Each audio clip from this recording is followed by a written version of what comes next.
In this video, we're going to take you through how to get the most out of one of these. This is a GoPro Hero 7, an action camera most mountain bikers have, and in this video we're going to walk you through how to set this camera up to get the best photos and videos.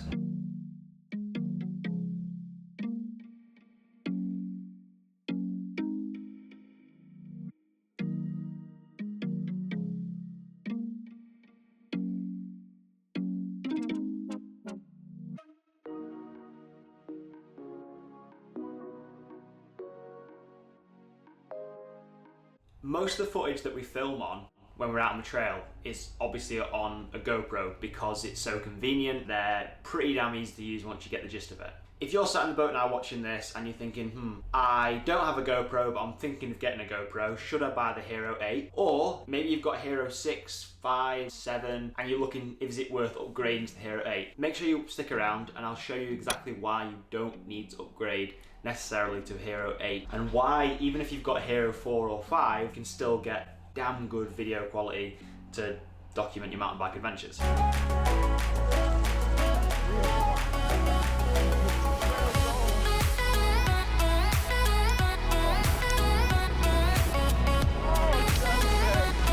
The Hero 8 is another brand new GoPro camera which has just been released, and it's got all these fancy new stabilization features. I don't particularly think it's worth me investing in one, and I'll tell you why in just a second. If you're in the boat and you have a GoPro Hero 5 or anything earlier on than that, so a Hero 1, 2, 3, 4 or 5, I would highly recommend that you upgrade to a Hero 7 if you can afford it. When GoPro got to about Hero 6, there was some huge jumps in technology. If you went from a Hero 5 to a Hero 6, or you went from a Hero 5 to a Hero 7, you'd see some massive jumps in the quality of your footage, the stabilization of your footage, and just the overall feel of what you can produce. But from what I've personally seen from people's reviews and people who have spoken to me directly, is that the difference between the Hero 7 and the brand new Hero 8 is very marginal. It probably is minusculely better. It's probably you probably would not be able to notice it if you weren't a proper video editor and you were just a mountain biker wanting to get great footage on your camera. You probably wouldn't notice the difference between a Hero 7 and the brand new Hero 8. So in that respect, that's one of the reasons why at the minute I don't feel the need to update to a Hero 8 camera, because the stabilization in this Hero 7 is good enough for what I need. If you want to get the most out of your camera, there's one key thing you've got to remember, and that is to not let the camera automatically set up the camera for you. Cameras make dumb decisions. Although we think that when we have a camera in auto mode, it's doing all the legwork for us, it's doing this, it's doing that, and we just click a button and we have these fancy photos, that's not reality. Doing that, GoPro kind of optimizes your automatic settings for what it thinks is best, which isn't always correct. So what you need to do is you need to know the insides of one of these cameras, which is really simple to do, I'll show you in a sec, and how to set your camera up. The two main things I would look for if you're looking to use an action camera for mountain biking, I would look for two main things. Number one, that it shoots in 4K, so then you're going to get that really nice crisp resolution, and you also want it to be able to film in around about 25-24 frames a second. If you have a lower frame rate and a higher resolution, that's going to give that speed element in your footage. Again, I'm going to put some examples on the screen throughout this video so you can see exactly what I mean.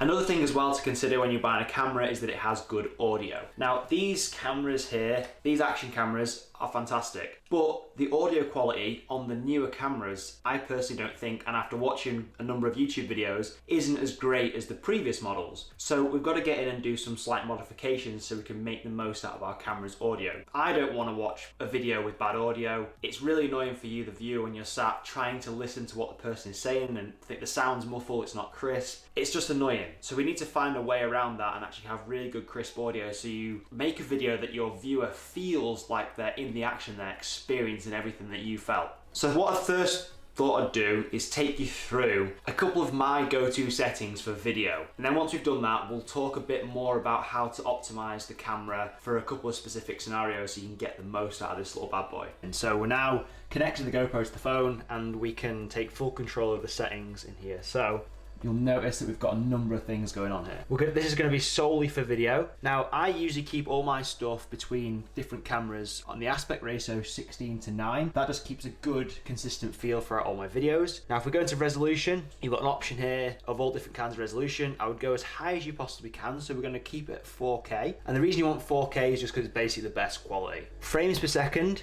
Now, you've got a couple of options here. Again, all this will change depending on your resolution. So if I click 1080, say, and then we go frames per second, we've got more options here. So we've got a range from 24 to 200 frames a second. Now, if we up the resolution to 4K, which I prefer to film on, and then we go into frames per second, and again, we've got a smaller selection to choose from, but I always choose to go between 24 and 25 frames per second. And what that's going to do is going to give your camera that feeling of speed when you're riding, because there's less frames per second. If you want to film something that is, say, slower motion, I would definitely up the frames per second, so then when you are post editing, you can slow that footage down and it will look really buttery smooth. Field of view, if you're filming mountain bike footage, I would always opt for super view footage. It's going to give that nice wide feel, and if you're mounting your GoPro to your chest or your helmet, you're going to be able to get that full field of view in that, you know, takes in the handlebar, the whole feel of the GoPro, and it'll actually make your viewers feel like they're riding with you. So I'll always go for super view. Video stabilization is left on, short clip off. This is the key thing here. So Pro Tune needs to be turned on. Now this is where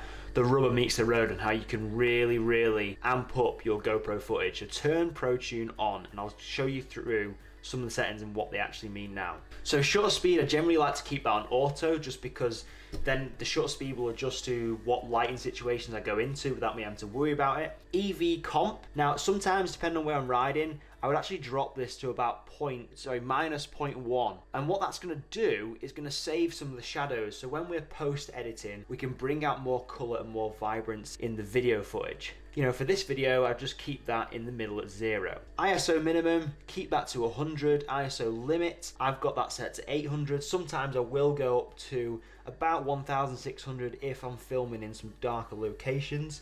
But for now, I'll just keep it 800. That's a really good range. Okay, so white balance. So white balance is, you've got all these different options. You can just keep it to auto if you want, but if you really want to get that cool look out of your footage and get the most out of your camera, I personally, when I'm filming, choose to opt between a 5,000 and 6,000 range, or 5,000 and 6,000 Kelvin as it's called. 5,500 Kelvin gives me a nice warm feel to the footage. So if I'm filming in, say, some woodland or, you know, somewhere that's got some sunlight, it brings out those colors a little bit more. Sharpness, now GoPros are notoriously good or bad for having really sharp footage. Now that's not necessarily a good thing. This is why I don't have the sharpness at highest. I have it set in the middle, and then we can adjust a lot of this when we get into post editing. The color, this is another important point. Now, when it comes standard, you've got two options here. So it usually sets up itself automatically in GoPro color. When you set a camera up in GoPro color, you'll find that the footage is very vibrant, it's very saturated, and they up the contrast quite a bit as well. I'm not too keen on the GoPro color. Again, it's a great starting point, but again, if you really want to get the most out of your camera, you'll want to shoot in flat. Okay, so this is what it looks like when you're shooting on a GoPro in the flat color mode. When you shoot in flat, when you get your footage back and you look at it afterwards, you'll find that the footage is actually really, it's almost very vanilla. So there's not much going on, but that gives you a lot of opportunity in post editing to bring out more of that color, more of the shadows, and really give it the feel that you want it to have, rather than GoPro dictating that for you. Again, we'll jump into audio in a second, but I usually just keep this on auto. I don't really think there's too much difference between wind and stereo. If you've got it on wind setting, it basically tries to cut out all the wind noise, but I've actually found that that makes it even worse. But I've got a solution for you in a second to make your audio sound 10 times better. Okay, so those are my go-to video settings, and feel free to use those as like a good starting point and have a play around, have a test of what works for you, because those settings are my settings. They're not the be-all and end-all. You might find some better settings, but they're a great starting point. We'll jump back in now and I'll quickly go through my go-to photo settings. Okay, so photo settings, rate, I usually just set this as auto. Megapixels, you want this as high as possible, so 12 megapixels wide. ProTune, turn that on. And again, the settings are very similar to how I would set my video camera up. So we've got ISO minimum is 100, ISO max is 800. White balance, again, that depends on the kind of environment you're shooting in. If it's kind of like a brighter day, say, so it's like quite blue sky, I'd go with 5500 Kelvin. If it is slightly more cloudy, I may want to up that slightly to, you know, potentially higher than this. So again, it depends what kind of atmosphere and environment you're shooting in. Sharpness, again, I would drop that to medium. I find my pictures end up being too sharp, and you can adjust the sharpness in post. Color, again, I would shoot in flat as well. Okay, so now you've got a decent set of photo and video settings to go out and shoot better mountain bike footage. Now I want to talk a bit about audio quality and how you can fix poor audio quality. So this is a GoPro Hero 5. I think this is the year when they started adding microphones all over the camera. So there's a microphone here, there's a microphone on the side, there's a microphone on this side. This is all great, and you've got multiple points of, you know, sound coming into the machine. This is also a waterproof camera as well. So I don't understand how they can make a camera that's both waterproof and has, you know, crystal clear sound. It's just not possible. And obviously that's why you may want to use an external microphone, which would give you even crisper audio. Or if you have an older camera, older than all these cameras that I've got here, say the GoPro Hero 4, that has amazing audio quality, mainly because the camera still shoots on 4K for one, but it also isn't a waterproof camera. You had to put it inside a housing to make it waterproof, but that meant that the microphone was 10 times better quality. If you want a really quick fix for making your audio a lot better with a newer camera, say like a Hero 7, I've got a couple of ideas for you. So this is basically a foam case for a GoPro. It's just like a foam case that you put your camera inside. It does look quite funny, quite a big thing, like on your head. But this does wonders for blocking out the wind noise.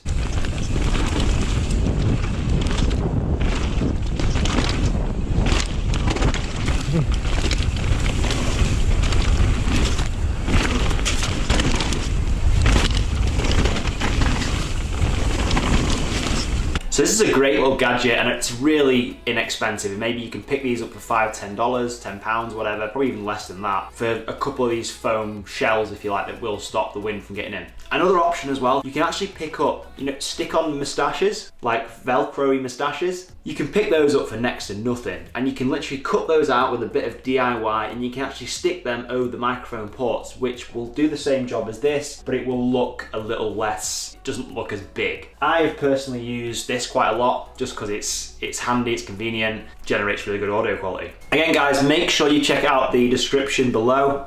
I'm going to put all the notes below and the links to where you can go and check out everything I'm talking about for easy access for you. Okay, we're going to move on to mounting the camera now, because this is kind of a big thing when it comes to getting great footage from your GoPro. The idea with mounting and the goal of mounting your camera is you want to make, I sound like a broken record now, but you want to make it so your viewer feels like they're riding with you, feels like they're going through what you're going through. The exhilaration, the speed, the jumps, the fear factor, everything. You can kind of mount your cameras in different places and have this different effect. For example, if you mount your camera on top of your helmet, you're gonna get some good footage, but it's gonna feel like your audience is on a pedestal when they're watching your footage. It's like they're gonna be watching someone ride a unicycle essentially, or a penny farthing. They're gonna literally feel like they're up.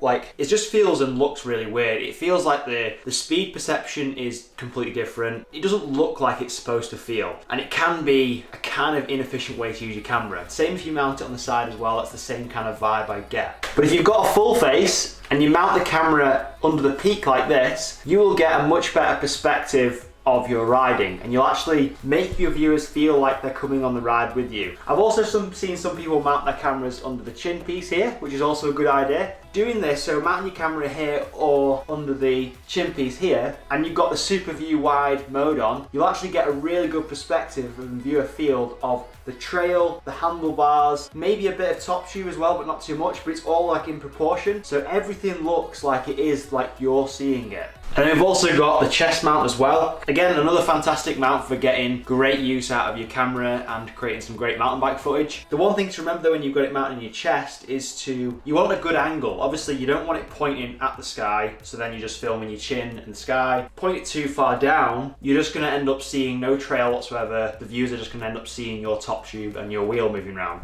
Again, I would experiment with this and just test. Like now I can jump on a bike really and put my camera on and kind of move this to pretty much where I know is gonna be a good angle, and then just off we go. If you're not at that stage yet and you don't know what angle is decent for you, put your camera on where you think it is, do some trial and error, ride about 10-15 meters of trail, take your camera off, check your footage, see what the angle's like, and then repeat it until you get it absolutely spot on. Because there's nothing worse than riding down a trail for maybe 10, 15, 20 minutes, maybe even longer, having an amazing time, and then looking back at your footage and find that you have filmed a whole run of your chin.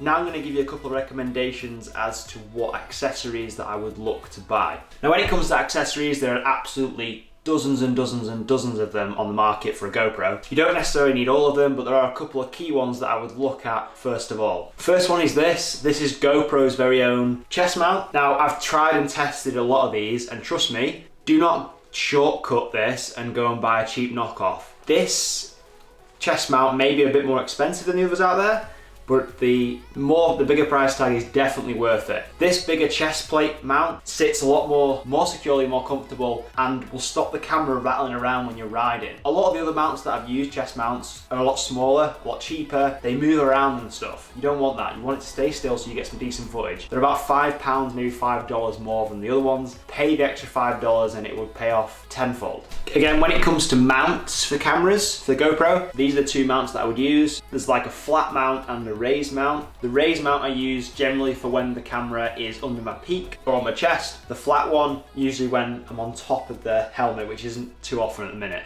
If you end up doing a lot of filming of yourself and you want to do some more self-shot stuff, these little mini tripods can be a fantastic little investment. They've got a little mount on the top, which you just screw a special case onto, and then you can obviously position or wrap these things around a tree mount or something like that so you can get some cool epic footage. So in the final part of this video, I want to talk a bit about post-editing your photos and videos, because that's really the cherry on top of the cake when it comes to getting the best footage and the best quality stuff from your mountain bike footage. When it comes to editing photos, there's a piece of software that I love using and then would highly recommend that you take a look at. I've put a link in the description below. It's called Adobe Lightroom, and you can get this for both your mobile and your desktop device. Speak to any professional filmer or photographer or anyone who wants to take the photographs to the next level, and I almost guarantee that they will be using Lightroom because it's that good of a piece of software. And even when I take photographs on this little gadget and post them on the internet, there's literally people asking like, is that a phone photo or is that a professional camera photo? And I'm like, no, it's just a GoPro. So make sure you check the link out below to Lightroom. It's a whole beast of a video in itself going into how to edit photos, but in a nutshell, sometimes I will use a preset. So that's basically a defined set of settings for a photo that you apply to a photograph like this. And it basically enhances your photographs and it gives you a good starting point to tweak and make some changes to your photo. This is really good if you want to make a theme to your Instagram page, say. So if you want all your photographs to have the same feel and the same vibe or a similar vibe, you'd apply a specific preset to those photos, and then those photos would all have like a similar feel and a similar vibe, so then you can have a feed that looks fairly consistent and just generally looks amazing. When it comes to color grading and improving the color on your videos, at the minute I'm only using iMovie to do my color grading and video editing, and it's really simple and easy to use to color grade. So if you remember back to the start of this video, we talked about the video settings that I use, and we were always talking about shooting it in flat rather than the GoPro color. When you bring all your videos into iMovie or Premiere or whatever you decide to use, the footage will look very plain. Now it's up to you to color grade that and bring the color back out of them. So we're going to up the contrast, we're going to bring out those shadows, and then we're going to play around with the saturation to make it like have the feel that you want. So that's pretty much it for this video. I hope you enjoyed it, and more importantly, I hope you took information from this and you've actually applied it to your GoPros, your mountain bike adventures. And the more you understand how to use this little guy, the better your footage will be and the more vivid and exciting your footage will be. Let me know below in the comments if you have a question that I've not answered on this, or a personal question you have around these things, and I will get back to you. And make sure you subscribe to the channel and hit the bell notification for part 2 of that video. and we'll see you on the trails.